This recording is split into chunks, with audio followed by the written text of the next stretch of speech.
Вадим Храппа. Игры слов. Происхождение слов и выражений. Москва, 2024 год. Издательство АСТ. От автора. Когда я работал на радио, то вел программу, посвященную тонкостям русского языка. Эта книга — сборник ответов на вопросы, которые мне задавали в эфире и вне его. Она выдерживает уже не одно издание. И в этом издании много нового. После выхода первого издания книги я понял, что многих почитателей русского языка его этимология интересует гораздо глубже, чем мне казалось. Одни требовали расширить комментарии, другие просили уточнить источники, третьи и вовсе хотели услышать, как звучало то или иное слово 1000 лет назад. Вряд ли мне и в этом издании удастся удовлетворить всех. Но я старался.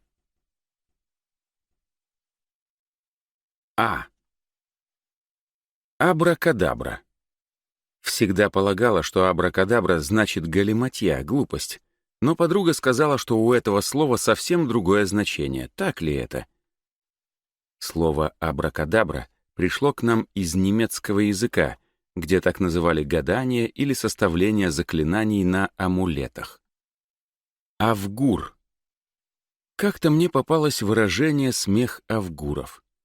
Кто такие эти авгуры и что же такого особенного было в их смехе?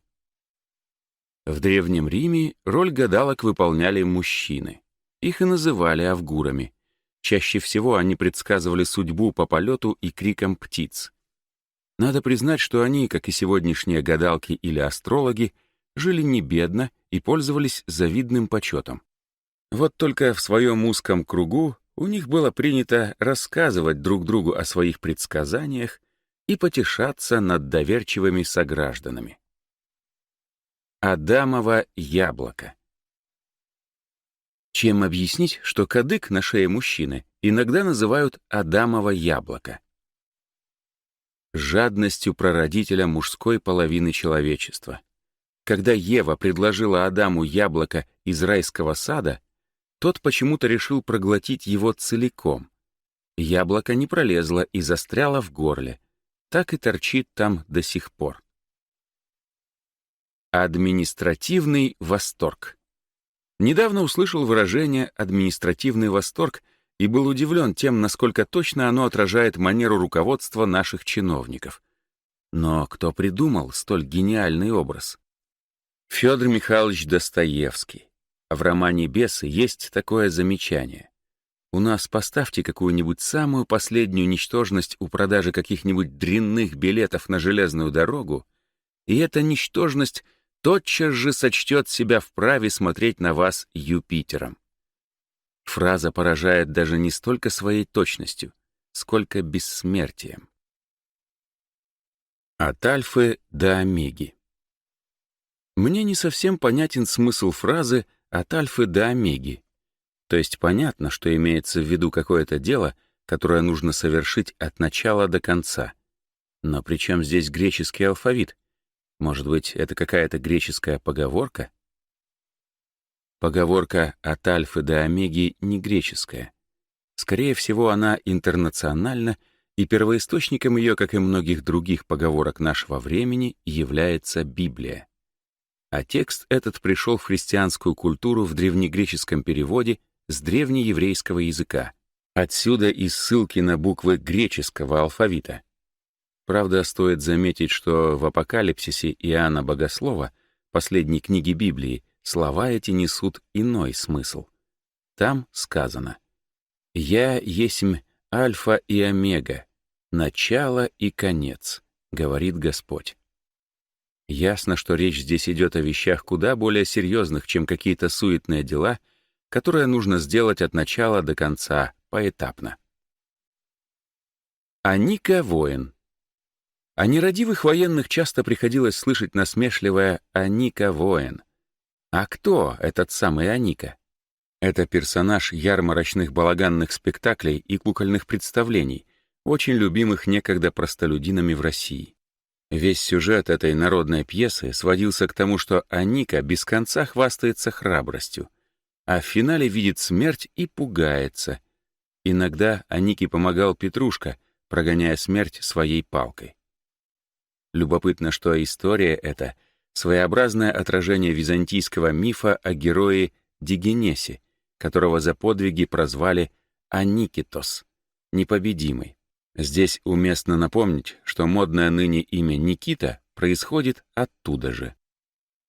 Архаровец. Что такое архаровец? Слово это основательно устарело, хотя еще можно услышать, как бабушки награждают им беспутных с их точки зрения подростков. И совершенно напрасно. В конце XVIII – начале XIX века так называли полицейских сыщиков и стукачей, находившихся на службе у московского генерал-губернатора Архарова.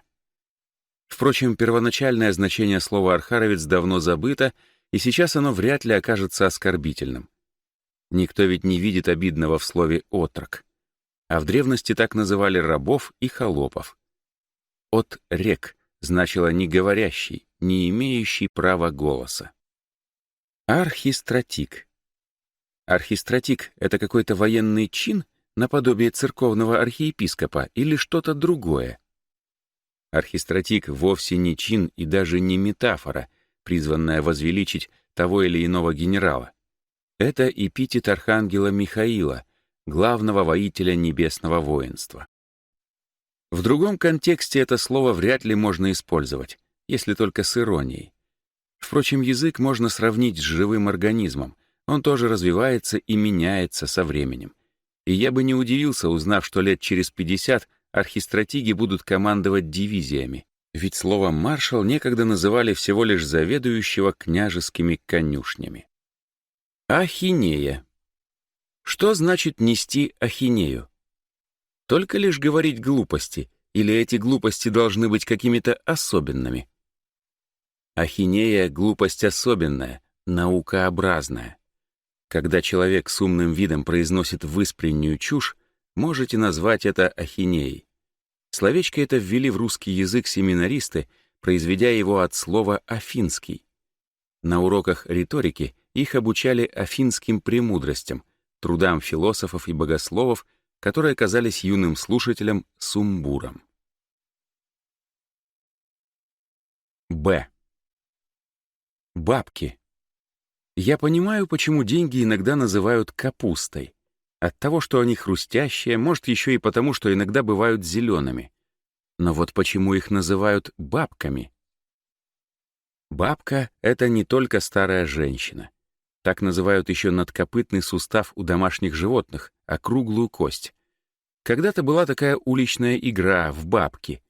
Точно я ее правила не могу воспроизвести, поскольку вырос уже на других играх. Знаю только, что нужно было своей бабкой сбить как можно больше чужих. Вероятно, мальчишка, сбивший больше всех бабок, и считался самым богатым. Бабочка. Мне кажется, что название насекомого «бабочка» происходит от «баба», «бабушка». Но почему так, я не знаю. А может, все обстоит совсем по-другому? Слово «бабочка» в самом деле происходит от «бабушка». Это связано с очень древним и распространенным у многих народов поверьем, согласно которому душа человека после смерти вселяется в бабочек.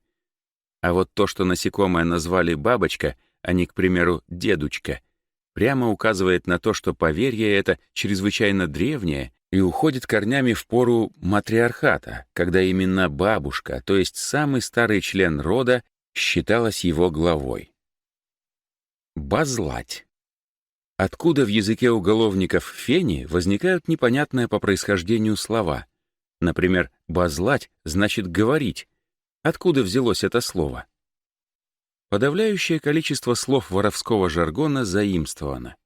В одних случаях из диалектов русского языка, в других — из жаргона уличных торговцев XVIII-XIX веков, разносчиков мелкого товара, афений. От последних возникло и название сленга — феня. А те, в свою очередь, тоже пользовались словами из редких диалектов отдаленных уголков Российской империи. Например, слово «базлать» произошло от «базло», что на диалекте русских жителей Карелии значит «горло» или даже «пасть». А «базлать» значит не просто говорить, но говорить громко, кричать. Впрочем, все сказанное относится скорее к представителям старого воровского мира, у которого были свои, хоть и волчьи, но законы, правила и сленг. Сегодняшняя поросль бандитов с гранатами на «Мерседесах», кажется, вообще не умеет говорить. Байстрюк. В детстве я гостил у родственников на Украине и слышал там ругательное «байстрюк». Что означает это слово? Слово не ругательное, а скорее пренебрежительное. В старину так называли незаконно рожденных. Вероятнее всего, байстрюк родственно слову «бастард», коим презрительно именовали животных, появившихся на свет в результате межвидового скрещивания. Мулов, например, или детей-метисов от брака с инородцами другой расы. Если данное объяснение вас устроило, я рад, но вынужден признаться, что мне оно совсем не нравится. Пролистав кучу словарей, я так и не нашел доводов в защиту своих этимологических упражнений. Связь байстрюк-бастард довольно сомнительна с точки зрения лингвистики. Кроме того, помня, что в старые времена в Пруссии сказочных карликов называли барстуками, а про далекую Малороссию даже и не слышали, я вынужден опустить руки и признаться, что происхождение слова «байстрюк» остается и для меня окутано загадочным мраком. Увы. Бакалейные товары. Часто в гастрономах можно увидеть вывески «бакалейные товары». Что это за товары особенные, бакалейные? Боюсь, в сегодняшней торговле при современных технологиях производства продуктов понятие бакалея весьма расплывчато. Но в былые времена так назывались сухие продукты, например, вяленые фрукты, сыр, крупы.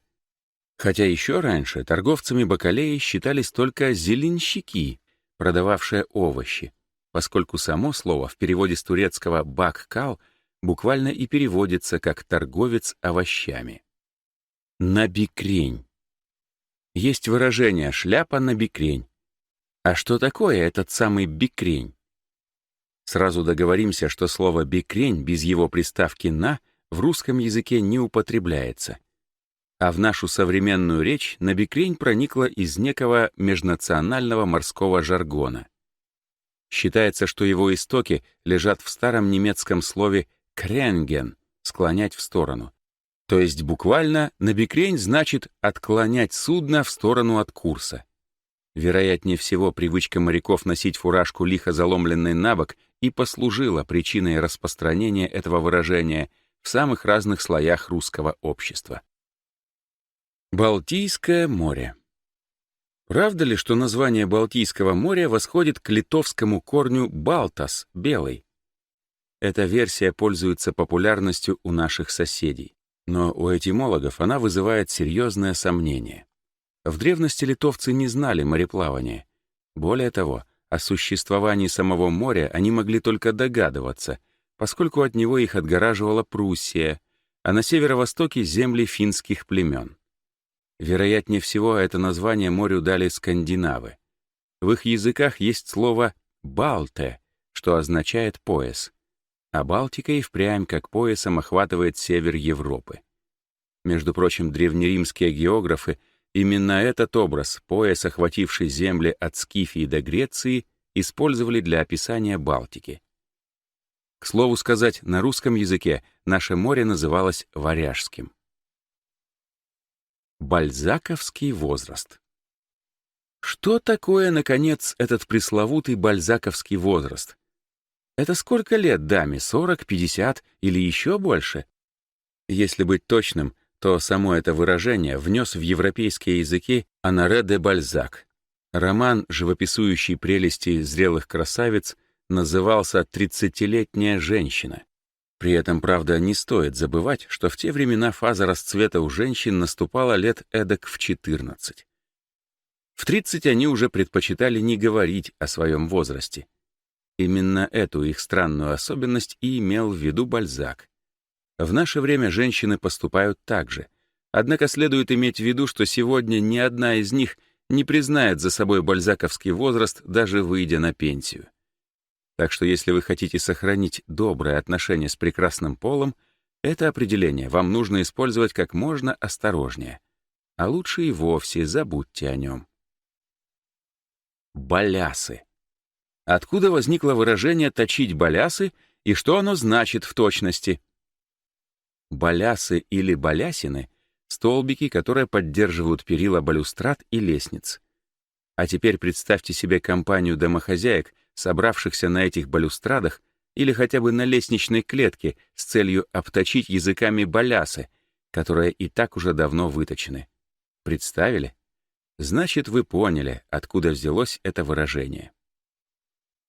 Банк и банка. Слово «банк» у всех почему-то вызывает ассоциации с банкой. По поводу сходства в звучании этих слов существует масса шуток. Может быть, эти слова действительно родственные? Нет, слово «банк» подарили миру итальянцы. В средние века, когда каждый уважающий себя барон чеканил собственные монеты, в городах Италии словом «банко» называли стол менял и монет. Так что с веками слово «банк» мало изменилось в своем значении. А вот со словом «банка» произошли серьезные метаморфозы. Считается, что оно обязано своим происхождением слову «баня». Изначально так называли и место, где моются, и одновременно некий округлый чан для мытья. И уже много позже банками стали называться те самые предметы, в которых бабушки сегодня хранят свои сбережения. Между прочим, слово «баня» тоже заимствовано русским языком из латыни. Правда, там эти исходные два слова звучат не так похоже, как у нас. И если уж заговорили об этом, так вдогонку, вы знаете, что первый банк в истории человечества создали Кадишту, жрицы богини Иштар. Это было примерно 4000 лет назад. Иштар — Астарта в шумеро-аккадской цивилизации, богиня войны и секса. Такая странная смесь оргазма и крови. А жриц в ее храмах сегодня назвали бы проститутками. Впрочем, таковыми они и были. Только их служение этому делу в те времена считалось священнодействием. Тем не менее, мзду за свое служение богине они не стеснялись брать, а поскольку каждый добропорядочный гражданин обязан был хоть раз в месяц отдать свой долг Иштар, у Кадишту быстро накопились несметное богатство. Сначала они их давали в долг, потом в рост, а следом наняли и коллекторов, которые выбивали долги из неплательщиков. Вот вам и первый банк. Барбос. Собаку, кличку которой не знаешь, почему-то обычно принято называть барбосом. Чем это объяснить? Слово «барбос» по отношению к собаке сегодня стало просто нарицательным. Но когда-то такая собачья кличка была и считалась довольно популярной. Считается, что она заимствована из латинских языков и буквально переводится как «бородатый». Некоторые породы собак действительно отличаются бородатостью. В связи с этим почему-то вспоминается видимое смущение пропагандистов советского периода при чтении им лекций о кубинских коммунистов «Барбадос», поклявшихся не брить бороды до победы социалистической революции на Кубе. Оба слова и «барбос», и «барбадос» одного латинского корня. Бардак. Слово «бардак» сегодня известно всем, но очень часто им называют разные вещи. А что буквально оно значит? Еще недавно в русском языке словом «бардак» называли всего лишь безобидный глиняный кувшин с широким горлом. И никакого другого значения это слово не имело. Вероятнее всего, с отказом человечества от широкого использования керамики на слово «бардак» наложился смысл слова «бурда», которое часто звучало и как «барда». Возможно, в этих самых бардаках бурду или барду обычно и держали. А вот последнее чрезвычайно любопытно, потому что бурда — это некая дьявольская хмельная смесь из того, что в обычных условиях люди не употребляют. В ней могла оказаться и гуща, осевшая на дне винной бочки, и остатки пивного сусла, и толченые зерна из браги, и даже табак для крепости. Все, что угодно, и все вместе это называлось бурдой. Возможно, позже, с развитием винокуренного дела в России и удешевлением водки, в опустевших бардаках стали держать всякий мелкий хлам, который жалко выбросить. Здесь не лишне напомнить и то, что сегодня бардачками мы называем и небольшие ящики, которые заводим в домашнем хозяйстве для той же цели, и даже отделение для перчаток в автомобилях.